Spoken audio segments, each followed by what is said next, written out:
All right, welcome to the Juices Dojo. So yeah, I'm here in the Bronx in front of the new spot where they're building a jail. They're gonna get rid of Rikers Island, and it's this huge area which they demolished, and this is gonna be the new jail. I don't know if you can see the picture or not, but it's gonna be state of the art prison.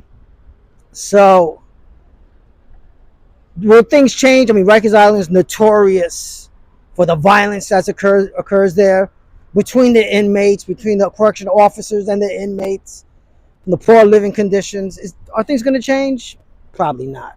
And at the end of the day, people are people. However, let me see this. This is going to hold. Says it right here, 1,040 beds. That's what it says here. It's going to hold up for over 1,000 prisoners. And believe you me, they're going to be looking for people to snag up. But it's a little funny because we got this cashless bail system right now in New York. So prisoners come in and they go out. And that's why, we're crime ridden.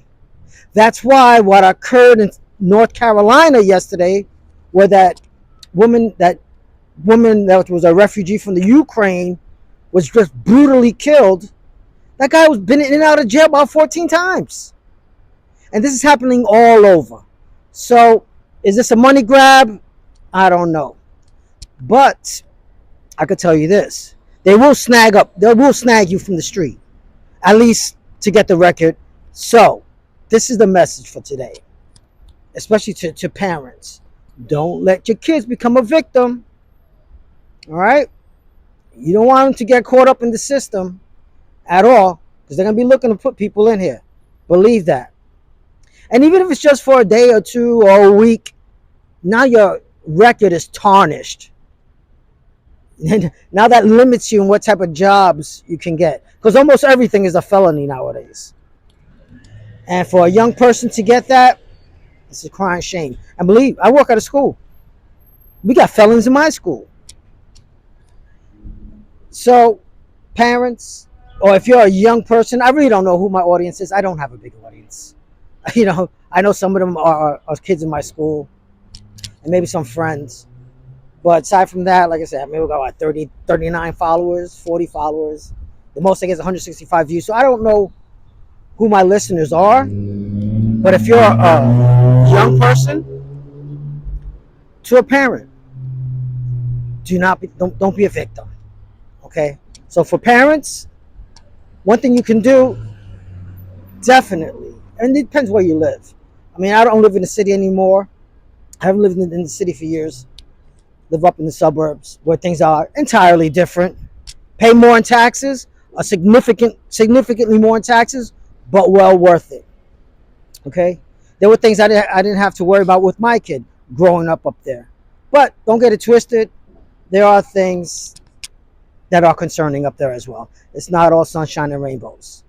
But you don't got to deal with what you got to deal over here. So let's take this back a little bit. You don't want your kids snagged up in any of this. So how do you avoid that? Well, one, have your kids in activities. After school activities. You can't be an absentee parent. You have to have them in activities. You can't have your kid hanging out in the street aimlessly. And watch who they hang out with. Who are their friends? You have a right to interject yourself and say who your kid can and cannot hang out with. But before you do that, try to really have an established relationship with your child. And that starts from young. That being said, too, the parents, don't have kids out of wedlock. A lot of these problems with these young boys in particular is that they're growing up in fatherless homes. That has an adverse effect on this. In addition to that, many of these parents are young themselves without a career. So it just it's a vicious cycle. Having multiple kids from different fathers, yeah, that weighs on someone's psychological. And then you got these absentee fathers. that just compounds the issue. So if you're a guy, a boy, a young man, watch your seed, man. That's on you. Use a condom. What's wrong with that? You're going to go impregnating people, impregnating girls, and then not taking care of your responsibility, and on top of that, being a half-assed dad? So take care of your seed. Women or girls. Yo, raw dog. Don't be opening up your legs for everybody. What's wrong with you? Have some self-respect. And if you're going to choose to have a relationship with someone, protect yourself as well. Although, it's incumbent on the male to use the condom, to put it on, to have the wherewithal to be like, hey, I don't want to get anyone pregnant, because there are responsibilities that come with that. So a lot of the problem is all these kids out of wedlock. That's a problem. Another problem. These fathers that are absentee. People, you gotta choose better. If you're the woman, the female, choose better. And if you're the male, be responsible. Don't go laying your seed out to everywhere. Hell no. When I had my kid, that was with intention. I didn't have my son until I was 31. I got married at 30, and he was born by 31. All right? That's with intention, because I knew what it took. I wasn't trying to get anyone pregnant in my 20s or my teens. Forget about that. Because when you do that, society shows you're going to end up here. Those kids are going to end up here, psychologically broken, emotionally broken, and it's just a vicious cycle that continues itself. So, for instance, when the boy doesn't have a father figure, who's he going to look to? He's going to look to his friends, who more than likely his friends don't have fathers either. So there's just this image of what a man is supposed to be. And who are the ones? The tough guys, the ones that are in the gangs. Here we have the Crips, the Bloods, Latin Kings, real small. There's some other, lower level gangs, La Nietas and things like that. But the Crips and the Bloods, they're the big ones, big organized ones. But that's who they're going to look to. And they think that's the way to be. That's the way to be a man. No, that's not the way. So if you're a single mother, you're in that predicament, you want to have your son, or even your daughter as well, around good men. And I believe, at the very least, in these martial arts gyms, go visit them and see what kind of person they are. But in many of these gyms, you have quality men there. That's my opinion. But I know, even on YouTube, there's this famous clip. I would like to reference it. I can't remember it now. But this is black martial arts instructor, black man, with a little black boy. And the black boy is crying because he can't do something. Or he's having a hard time because it's so challenging. And this black man tells that little black boy, hey, you can do it. Look at me. And he gets in his face, but in a loving manner. And he guides him. And he imparts strength into him. I guarantee you that kid doesn't have a real father. But this guy is. To him, that's a father figure. That's a male figure. I remember when I was in football. Me and my father were on the outs for a little bit when I was a teenager. Although my father was there and did his duty, no disrespect to my dad, rest in peace. However, we're influenced by who we hang around. And I had a football coach named Coach King. He used to wear a drill instructor's hat during training. I love that guy. And he promoted a lot of discipline. I really appreciate that. Till this day, I appreciate that. So,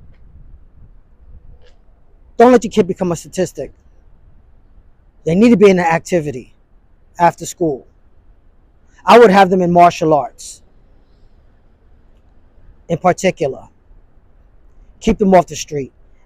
And if it's not martial arts, it could be another activity that they like, that they can be passionate about. But most people will be passionate about martial arts because at least they know, hey, this could help me defend myself. One, it keeps a kid off the street. Right? Two, they're using their body. They're active. They're not on PlayStation all damn day and eating Fritos and Doritos and all that. And they're challenging themselves. They're around other kids that are doing it, around decent adults. So that's my spiel. They're building this jail for a reason. There are jails all the way around. You do not want to be a statistic. You know, on Facebook, YouTube, and Instagram, you see these guys nowadays. Oh, there's one other thing I want to say. That wants to challenge cops. What's your name and badge number? Just acted a fool, so disrespectful for no reason. This is public. This is guy I can't stand him. I don't remember what his name is. Some Spanish dude. And he's like, all right, you're dismissed. Come on. He's all over New York City. He even came up to northern Westchester, which I was surprised because I saw him. I was like, oh shit, I know this area. It's by this Mexican restaurant I like to go to named Ruben's. I love Ruben's. It was over there over the weekend. Anyway, he was in that area messing with those cops. Like, what? Is the cops know they're on camera? They have to eat this? Otherwise, they're going to lose their pension and get fired? Come on. But things can go real sour. And that's what I wanted to talk to you about. Also, teach your kids how to comply or interact with police officers. If they're teenagers and they're driving, he asks you for your license and registration. You see these people, oh no, I don't have it. And things escalate. And then you end up seeing the cops getting aggressive and the cops taking him out. And next thing you know, he's getting arrested for resisting and this, that, and the other. And now you got a record. Teach your kids to comply. Have some respect. Keep them out of trouble by putting them in martial arts or some kind of activity after school. Guys, be careful with your seed. Girls, don't be dropping drawers for anybody. Come on, let's be real about things, folks. And then you become a part of the system because now you got no money. And now you're on welfare in many cases. And now you have to be in these neighborhoods. Because they have Section 8 and all this, that, and the other. Hey, don't shoot the messenger. But it's real. They're building a new jail here. Try to stay out of it, folks. And then on the other side of the coin, well, hey, if you're looking for a job in corrections, here you go. I'd rather be a cop on the street than a correction officer being elbow to elbow with hardened criminals all the time. Nah, no thank you. But for those that do, hey, God bless you, man. Do your thing. In that case, thank you for listening to Juice's Dojo. Please like and subscribe. Peace. And never say die.